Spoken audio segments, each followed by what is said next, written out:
அஸ்ஸலாமு அலைக்கும். Hi guys, எல்லோரும் எப்படி இருக்கீங்க? அல்ஹம்துலில்லாஹ் நான் ரொம்ப நல்லா இருக்கேன். இன்றைக்கி நம்ம சேனல் ஜஸ்ட் இன்ஃபோ விலாகில் அகைன் ஒரு ஃபங்க்ஷன் வீடியோட தான் வந்திருக்கேன். நம்ம ஆந்திராவில் பார்த்திங்கன்னா எங்கள் அண்ணனுக்கு வந்து கல்யாணம் ஃபங்க்ஷன். ஸோ அதை பற்றி தான் வந்து பார்க்க போகிறோம். இந்த இன்ட்ரோ போதுன்னு நினைக்கிறேன். இப்போ வாங்க வீடியோக்குள்ளே போகலாம். நாங்கள் பார்த்திங்கன்னா நைட்டு தான் வந்து கிளம்பி போகிறதா இருக்கோம். ஸோ அந்த நாள் மார்னிங் வந்து எங்களுக்கு எப்படி இருந்துச்சு அப்படின்றத நான் உங்களோட ஷேர் பண்ணியிருக்கேன். மார்னிங் எழுந்திரிச்சோன்னே எப்போவுமே பார்த்திங்கன்னா பெட்டை ஆஸ் யூஷுவல் ரெடி பண்ணுற மாதிரி பார்த்திங்கன்னா மேக் ஓவர் பண்ணிவிட்டு வீட்டில் அங்கங்கே பார்த்திங்கன்னா லேசாக டஸ்ட்டு தட்டி விட்டுடலாம். ஏன்னா வந்து 1 வீக் கிட்ட பிளான் போட்டு வச்சுருக்கோம். ஸோ போயிட்டு வர்றதுக்குள்ளே பயங்கரமாக தூசி படிஞ்சிடும். ஸோ அதனால் ஏதோ முடிஞ்ச அளவுக்கு சும்மா ஃப்ரிட்ஜ் மேலே உள்ள டெஸ்ட் எல்லாத்தையும் எடுத்து விடலாம் அப்படின்னு சொல்லிட்டு ஃப்ரிட்ஜு டேபிள் அதில் உள்ள தூசி எல்லாத்தையும் தொடச்சி என்னால் முடிஞ்ச அளவுக்கு எங்கள் அம்மாவுக்கு வந்து நான் ஹெல்ப் பண்ணிக்கிட்டு இருந்தேன் அன்றைக்கி. மேலே எல்லா பக்கம் தூசி தட்டி விட்டதுக்கப்புறம் பார்த்திங்கன்னா ஃப்ரிட்ஜை திறந்து பார்ப்போம்னு பார்த்தா எல்லாமே காலியாக இருக்குது. என்னம்மா அப்படின்னு கேட்டால், ஆமாம் நம்ம ஒரு வாரம் வந்து வீட்டிலே இருக்க மாட்டோம், எதுக்கு தேவையில்லாமல் ஃப்ரிட்ஜை ஆன் பண்ணி வச்சுட்டு அப்படின்னு சொல்லிட்டு ஆஃப் பண்ணி உள்ளது எல்லாத்தையும் எடுத்து வச்சுட்டாங்க போல். வெளியே மொத்தமாகவே காலியாக தான் இருந்துச்சு. அதில் வேஸ்ட்டாக கீழே தூக்கி போடுறத மட்டும் வச்சுருந்தாங்க. டேரெக்டாக அதை தூக்கி போட்டுரும் அப்படின்னு சொல்லிட்டு. அங்கே கருவேப்பிலை பார்த்திங்கன்னா ஒரு பாக்ஸ் நிறைய கிட்டத்தட்ட வீணாகி போச்சு அன்னைக்கு.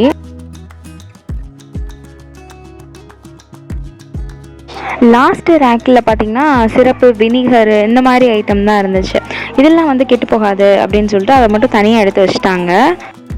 எப்போவுமே சரி இந்த மாதிரி ஊருக்கு போகும்போது பார்த்திங்கன்னா ஏதோ நம்மளால் முடிஞ்ச அளவுக்கு மேலோட்டமாக க்ளீன் பண்ணி வச்சுட்டு போயிட்டோம்னா தான் அந்த நம்ம லாங் டைம் வந்து நம்ம ட்ராவல் வந்து அந்த மாதிரி பிளான் போட்டு வச்சுருப்போம். அது முடிச்சுட்டு வரும்போது கொஞ்சம் வீடை பார்க்கும்போது நிம்மதியாக இருக்கும். இல்லைன்னா வீட்டுக்கு வந்ததுக்கப்புறம் ஐயோ மறுபடியும் இதை வேற இது பண்ணணுமா அப்படின்னு சொல்லிட்டு அதுவே ஒரு எரிச்சல் பண்ணுற மாதிரி இருக்கும். ஸோ முடிஞ்ச அளவுக்கு வீட்டை விட்டு போகும்போது பார்த்திங்கன்னா வெளியே போகும்போது க்ளீன் பண்ணி வச்சுட்டு போகிறது பெட்டர். வீடியோட ஸ்டார்டிங்லேயே சொன்னேன் நான் வந்து ட்ரெயினில் தான் போகிறேன் அப்படின்னு சொல்லிட்டு. ட்ரெயினில் போகும்போது எப்படி ஸ்நாக்ஸ் இல்லைன்னா எப்படி சொல்லுங்கள் பார்க்கலாம் நீங்களே. ஸோ அதனால் ஒரு சின்ன சாம்பிள் நான் என்னென்ன கொண்டு போனேன் அப்படின்னு சொல்லிட்டு ஸ்நாக்ஸு இதுதான். ஒரு நார்மலாக கொஞ்சம் இல்லை கொஞ்சம் அதிகமாகவே வாங்கிட்டு போனேன்னு தான் நினைக்கிறேன். எங்கள் மம்மிக்கு ட்ராவல்னு சொன்ன போதும் 3-4 டேஸ்க்கு முன்னாடியே பார்த்திங்கன்னா எல்லா ட்ரெஸ்ஸஸையுமே எடுத்து கரெக்டாக பேக் பண்ணி வச்சுருப்பாங்க. அதை நான் திருப்பி எடுத்தேன்னா பயங்கரமாக டென்ஷன் ஆகிடுவாங்க. ஏதோ நம்மளால் முடிஞ்ச அளவுக்கு இந்த கேபிள், அடாப்டரு, அப்புறம் சார்ஜர், அதுக்கப்புறம் வந்துட்டு ட்ரைபேடு, இந்த மாதிரி நம்மளுக்கு எது தேவையோ அதெல்லாத்தையும் எடுத்து இந்த பேக்கில் எடுத்து வச்சுக்கிட்டு இருந்தேன். இதெல்லாம் செஞ்சு முடிக்கவே பார்த்திங்கன்னா நைட் ஆயிடுச்சு. நைட்டு பார்த்திங்கன்னா மதியானம் வச்சு பிரியாணி இருந்துச்சு. ஸோ அதை வச்சு டின்னர் முடிச்சாச்சு. அடிக்கிற வெயிலுக்கு பார்த்திங்கன்னா ஜிகு ஜிகுலாம் அம்மாட்ட போட்டு போக முடியாதுன்னு சொல்லிட்டேன். அதோட அம்மா பார்த்திங்கன்னா ஒரு காட்டன் இது டாப்பா குர்த்தியா, ஸோ ஒரு டாப்னே வச்சுப்போமே, அந்த டாப் வந்து எடுத்து கொடுத்துருந்தாங்க. அதுக்கு பிளாக் லெகின் போட்டிருந்தேன். பர்ஃபெக்ட் மேட்ச் மாதிரி இருந்துச்சு. அது மட்டும் இல்லாமல் 3/4 ஹேண்ட் வேறு அதுக்கு ரொம்பவுமே சூட்டபுளாக இருந்துச்சு. சைனீஸ் காலர் வச்சு ஓப்பன் நெக் வச்சு சூப்பராக இருந்துச்சு. நம்ம உள்ளே என்ன போட்டால் என்ன, வெளியே ஃபுர்க்கா தானே. அவ்வளோதான், கிளம்ப வேண்டிய நேரம் வந்துருச்சு. 9:30 பார்த்திங்கன்னா ட்ரெயின் வந்து புக் பண்ணியிருந்தோம். ஸோ அதுக்காக கிளம்பி போகிறோம். ட்ராவல் ரொம்ப ஒரு மாதிரி எப்படி சொல்கிறது, ஜாலியாக ஒரு பக்கம் இருந்தாலும் 5 டேஸ் வந்து மிஸ் பண்ணுவோம். ஏன்னா குக்கியை வந்து வீட்டில் விட்டுட்டு போகிறோம். குக்கி யாருன்னு தெரியாதுல்ல உங்களுக்கு, என்னோட பெட்டு. நெக்ஸ்ட் வீடியோவில் வந்து நான் அவனையும் வந்து காட்டுறேன். இந்த ட்ரெயின் ட்ராவல் பார்த்திங்கன்னா எனக்கு ரொம்பவுமே ப்ரீஷியஸான ஒன்று. ஏன்னு பார்த்திங்கன்னா கிட்டத்தட்ட 6 இயர்ஸ்க்கு அப்புறம் மறுபடியும் நான் வந்து ட்ரெயினில் வந்து லாங் ட்ராவல் பண்ண போகிறேன். ஸோ ரொம்ப ஹாப்பியாக இருக்கேன். அது மட்டும் இல்லாமல் எனக்கு வந்து அப்பர் வந்து கொடுத்துட்டாங்க. சீட் வந்து பார்த்திங்கன்னா அப்பர் நல்லா ஹை. அதான் இவங்க வேறு வாய்ஸ் ஓவர் கொடுத்துக்கிட்டு இருக்கேன். வாய்ஸ் ஓவர் கொடுக்குறேன்டா, தங்க பிள்ளைங்களாம் அங்கிட்டு போங்க. சாரி கேஸ், நான் வந்து கல்யாண வீட்டு மாப்பிள்ளை வீட்டில் இருக்கனால கொஞ்சம் இங்கே குட்டி பசங்களாம் உங்களுக்கு இருப்பாங்க, நல்லா தெரியும் உங்களுக்குலாம். ஸோ அதனால் கொஞ்சம் கொடுத்துக்கோங்க. பேக்ரவுண்டில் உங்கள் நாய்ஸ் கொஞ்சம் கேட்கும். ஒரு வழியாக பார்த்திங்கன்னா ரயில்வே ஸ்டேஷன் வந்து வந்தாச்சு. லக்கேஜ் எடுக்க வந்துக்கிட்டே இருக்குது. என்னடா அது வீட்டில் கம்மியாக தான் பேக் பண்ண மாதிரி இருந்துச்சு, இங்கேருந்து தூக்கிட்டு வர நம்மளுக்கு ரொம்ப கஷ்டமாக இருக்குது. பேக் பண்ணும்போது ஒன்றும் தெரியல, தூக்கும்போது தான் அதோட கஷ்டமே தெரியுது.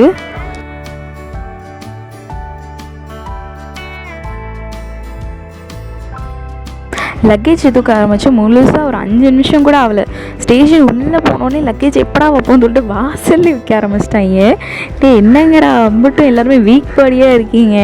ஆனால் இதில் எனக்கு ரொம்ப பிடிச்ச விஷயமே என்னென்னு பார்த்தீங்கன்னா அந்த ஒற்றுமை தான். நாங்கள் எல்லாருமே சேர்ந்து தான் வந்து பார்த்திங்கன்னா ஊருக்கு போனோம். நாங்கள் அப்புறம் இன்னொரு ஃபேமிலி கிட்டத்தட்ட 3-4 ஃபேமிலியெல்லாம் சேர்ந்து தான் போனோம். பக்கத்தில் சென்னை போனதுக்கப்புறம் அவங்கள வந்து கூப்பிட்டுப்போம். மொத்தமாக 4 ஃபேமிலியும் சேர்ந்து தான் வந்து வருவோம். ரொம்பவுமே சந்தோஷமாக இருக்கும் இந்த 5 நாள் அப்படின்னு சொல்லிட்டு நான் வந்து பயங்கரமான ஒரு ஹோப் வச்சுருக்கேன் அந்த மூமெண்ட் மேலே. அந்த மாதிரி நடக்கும்னு நம்புகிறேன். நீங்களும் துவா செஞ்சுக்கோங்க. நீங்கள் இந்த என்ன விளம்புறேன், நீங்கள் இந்த மாதிரி வந்து ட்ரெயினில் வந்து லாங் ட்ராவல் பண்ணியிருக்கீங்களா? அப்போம்போது என்னென்ன எனக்கு எக்ஸ்பீரியன்ஸ்லாம் வந்து நீங்கள் வந்து ஹேண்டில் பண்ணிக்கிறீங்க அப்படின்னு சொல்லிட்டு மறக்காமல் கமெண்ட்டில் வந்து என்னோட ஷேர் பண்ணிக்கோங்க. நானும் அதை வந்து தெரிஞ்சுக்கிறேன். அல்ஹம்துலில்லாஹ் ட்ரெயின் வந்துருச்சு. நம்மளுக்கு வந்து ரிசர்வ் பண்ண ஒரு இடம் தான். ஸோ அதனால் பிரச்சனை இல்லை, பொறுமையாக கூட ஏறிக்கலாம். பட் அந்த அவசரத்தில் கூட பேரண்ட்ஸ் பார்த்திங்கன்னா வேமாயிரு இப்படி தான் வந்து கற்றுவாங்க. அது உங்களுக்கும் நடக்குமா அப்படிங்கிறதையும் என்னோட ஷேர் பண்ணுவேன். அதில் தான் இதுக்கப்புறம் தூங்குற வேலை தான். நான் உங்களை காலையில் பார்க்குறேன்.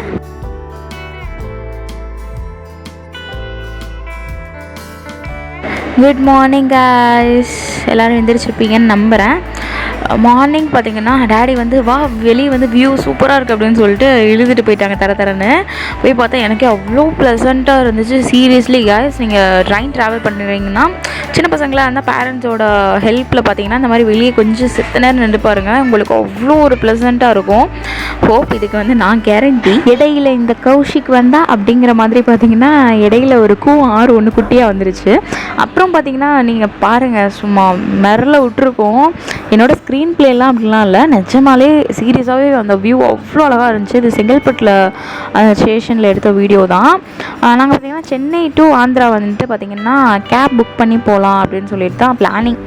அதை எப்படி எக்ஸிக்யூட் பண்ணுமா இல்லை மாறிச்சா அப்படின்னு சொல்லிட்டு வீடியோ ஃபுல்லாக ஸ்கிப் பண்ணாமல் பாருங்கள், கொஞ்சம் நேரம் ரசிங்க.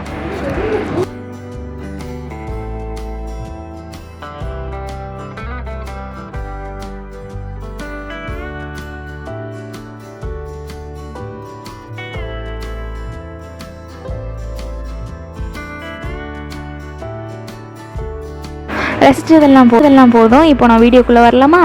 ஓகே காய்ஸ், பயங்கரமாக வெயில் வந்து அடிக்க ஆரம்பிச்சிருச்சு. இது கரெக்டாக ஒரு 7 o'clock சம்திங் தான் நினைக்கிறேன். பயங்கரமான வெயில், சுட்டி எரிக்கும் வெயிலை பார் அப்படிங்கிற மாதிரி அவ்வளோ வெயில்.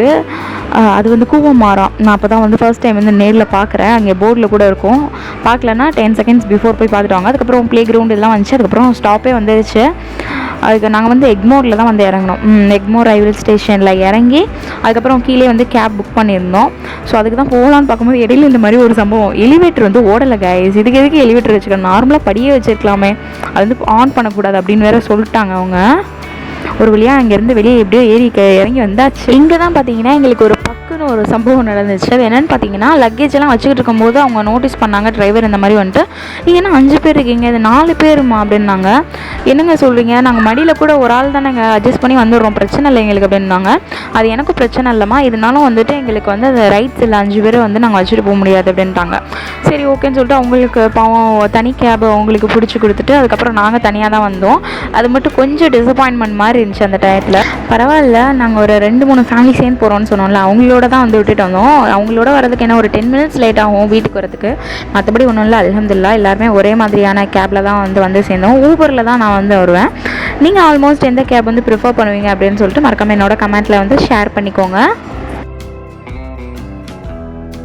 ட்ரெயினில் ஏறினோன்னு பார்த்தீங்கன்னா அப்படி ஒரு தூக்கம் வந்துச்சு, இறங்கவே எனக்கு மனசே இல்லை. ஆனால் கேப்குள்ளே உட்காந்து சுத்தமாக தூக்கமே இல்லை. இப்படிக்கும் உள்ள ஏசிலாம் போட்டு தான் வந்தோம், இருந்தாலும் சுத்தமாக தூக்கமே வரல. சரி நம்ம வந்த வேலையை பார்க்க வேண்டியதான் அப்படின்னு சொல்லிட்டு ஒரு டாக் ஃபேன்சி சாப்பிட்டுட்டு அப்படியே கொஞ்சம் தூரம் வந்துக்கிட்டு இருந்தேன். அதுக்கப்புறம் வந்துட்டு இன்னும் ரொம்ப கூலாக ஆரம்பிச்சிச்சு. அதுக்கப்புறம் அப்படியே கொஞ்சம் அசந்து தூங்கிட்டேன். தூங்கும் போது எடுத்த வீடியோஸ் தான் அதெல்லாம். எப்படி இருக்குன்னு பாருங்கள்.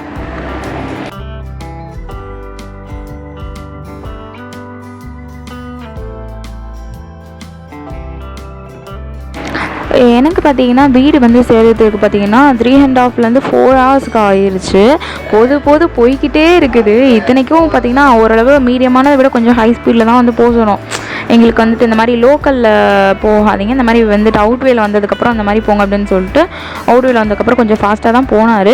பட் இருந்தாலும் பார்த்தீங்கன்னா ரொம்ப நேரம் ஆகிற மாதிரி இருந்துச்சு. வெயில் வேலை அடிச்சிச்சு, காரை விட்டு இறங்க மாட்டோம்ட்டா அப்படின்ற மாதிரி தான் உட்காந்து இருந்தோம். ஒரு வழியாக பார்த்தீங்கன்னா வீடு வந்து சேர்ந்தாச்சு. வந்தோடனே பார்த்தீங்கன்னா ப்ளசண்ட்டாக இறங்குற இடத்துல பார்த்தீங்கன்னா ஃப்ளவர் வந்து ட்ரீயாகவே வச்சுட்டாங்க. ஃப்ளவர் பொக்கையெல்லாம் கொடுக்காம ட்ரீயாகவே வச்சு வரவேற்றுட்டாங்க. சும்மா ஃபன்னுக்கு சொன்னேன். அதுக்கப்புறம் பார்த்தீங்கன்னா லக்கேஜ் எடுத்து உள்ளே போய் இறங்கினோடனே பார்த்தீங்கன்னா அன்பான வரவேற்பு கிடச்சிச்சு. அல்ஹம்துலில்லாஹ். அடுத்த வீடியோவில் பார்த்தீங்கன்னா கல்யாண அலப்பறைகள் ஸ்டார்ட் ஆக போது, மறக்காமல் பார்த்துருங்க.